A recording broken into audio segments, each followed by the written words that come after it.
So, hello everyone. I am Bhavna Bulchandani here to teach you about the clinical anatomy of coronary arteries. Now, as we all know, the common features of the coronary artery and the right and left coronary artery, about their branches, their course and their termination, all that we know. Now let me start with the first applied of the coronary artery, that is the angina pectoris. So, if the coronary arteries are narrowed, the blood supply to the cardiac muscles is reduced. Of course, if any artery supplying to any organ is blocked, naturally the muscles of that area will stop working. Similarly, here also the coronary arteries, if blocked or narrowed, the blood supplies to these cardiac muscles is reduced. As a result, the patient feels moderately severe pain in the region of the left precordium that may last as long as 20 minutes. So, this pain is referred to also left shoulder and the medial side of the arm and forearm, that we already know. And we also see in our in normal patients also. Secondly, in angina pectoris, pain occurs on exertion and relieved by rest. Point to be noted: pain occurs on exertion and relieved by rest. This is because the coronary arteries are so narrowed that the ischemia of the cardiac muscles only occurs on exertion. That is true. The pain which is occurring is due to exertion, and it will increase on exertion, as because the ischemia of cardiac muscles occurs, or we can say necrosis occur. That's why we feel pain on the areas of the cardiac muscle. Now, the next clinical or the next applied of the coronary artery is MI, that is commonly known as myocardial infarction. And we all know about the myocardial infarction. A sudden block of one of the larger branches of either coronary artery usually leads to myocardial ischemia. See, angina pectoris is usually due to the blockage of the coronary arteries. That is true. It will be directly affecting the coronary artery, but in the MI, in cases of MI, any of the larger branches of either coronary artery, usually the right or left, leads to the ischemia. Myocardial ischemia, yes, ischemia occurs in angina also, but the main feature, infarction itself, tell us that ischemia is followed by the necrosis, and in angina only ischemia occurs, necrosis doesn't occur. So we say about the heart attack or the coronary attack, is this due to the MI, in which our heart stops functioning and it may cause death. Okay, it often causes death, yes. Now the clinical features we all know: a sensation of the pressure and pain in the chest that lasts longer than 20 minutes, and we had learned about that in angina it can be last as long as 20 minutes, while in the MI it can be longer as 30 minutes. See, it is not fixed, but usually books referred us that 30 minutes or 20 minutes, whatever. Next is the nausea, vomiting, sweating, shortness of the breath and tachycardia. Naturally, the heart rate will increase. Next, the pain radiates to the medial side of the arm, forearm and hands. Sometimes it may be referred to jaw or neck. Okay. Now the usual sites of the coronary artery occlusion, where these arteries actually blocked or occlude. The three most common sites are anterior interventricular artery, or it is known as LAD, left anterior descending artery. That is 40 to 50% cases the common site of the arterial occlusion. Next is the right coronary artery. It is in 30 to 40% individuals. Then is the circumflex branch of the left coronary artery, that is 15 to 20%. The MI mostly occurs at rest, whereas angina occurs on exertion. Point to be noted. It is a very important point. On the exertion only, the ischemia occurs in case of the angina. while in case of the MI, it occurs at the position of rest.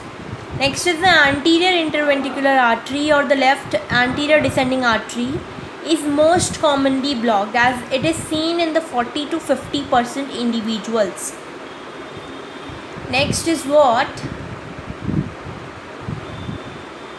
Coronary angiography. So what is the coronary angiography? It is a technique or a radiological procedure to visualize the coronary arteries after injecting a contrast medium in the lumen. That I will show you in the figure. The coronary angiography is useful in localizing the sites of the block in the coronary artery. So where the coronary artery is occluded, where it is the block, how can we see this? These are seen by the radiological procedures that is visualized by the coronary angiography. Next is the coronary bypass surgery. Naturally, we know that bypass surgery is now very common, and in recent times everyone go for a bypass almost. Next is what? A segment of a vein or an artery is connected to the ascending aorta. See, ascending aorta is a big vessel. That is why a segment of vein or an artery and the branches are also of the ascending aorta. Then to the coronary artery, this segment passes distal to the obstruction. Then a coronary bypass graft shunts blood from the aorta to coronary artery, so to increase the circulation. Okay, the bypass graft shunt blocks from the aorta to coronary artery distal to the blockage to increase the circulation. I will show you in the figure. Next is what? See, I had written that the vein, segment of a vein is used. So normally a vein used is the great saphenous vein, commonly used for grafting because it is easily dissected. It has diameter equal or greater than that of the coronary artery. It provides length portions with a minimum occurrence of valves or branching. Got it? Next is the use of the left internal memory artery graft is also used, and the radial artery graft have also been increasingly common. Okay, so what are the three important vein or the artery which are used in the bypass surgery or for grafting are the great saphenous vein, second is the great saphenous vein, second is the left and internal memory artery, third is the radial artery graft. It is not common, but it is increasingly common. Got it? Next is about the coronary angioplasty. I am going to tell you in detail also. In this process, the cardiologist passed a small catheter with a small inflated balloon attached to its tip into the obstructed coronary artery. As the catheter reaches the obstruction, the balloon is inflated. As a result, the atherosclerotic plaque is flattened against the vessel wall and the vessel is stretched to increase the lumen. See, you are thinking I am just reading. Now let me tell you whole procedure by a figure that will be shown you later. Basically, a small inflated balloon is introduced into the catheter. Got it? That basically reach to the obstructed coronary artery, and जैसे ही वो coronary artery तक पहुँचता है, that balloon is inflated so that the plaque, the atherosclerotic plaque, or we can say the obstructed plaque, is flattened against the vessel and the vessel is stretched to increase the lumen as the lumen is blocked.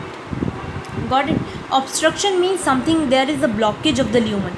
We have to remove that blockage. So we are doing this for the removal of the blockage.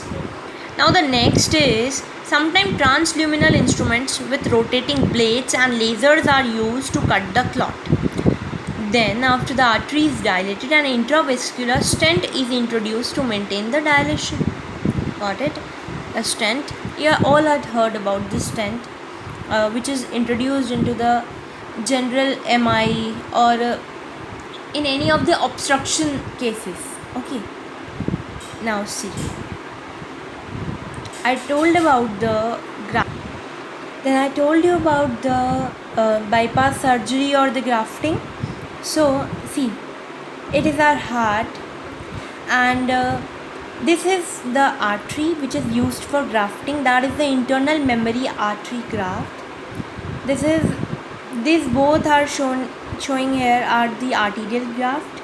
This is the venous graft which is replaced by the or helped through by the great saphenous vein, and these are the sites of the blockage. The seen here are the sites of the blockage. Now the next most important is the atherosclerosis timeline.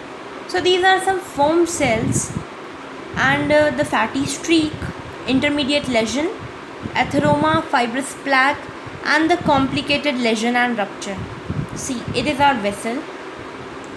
This is due to the endothelial dysfunction.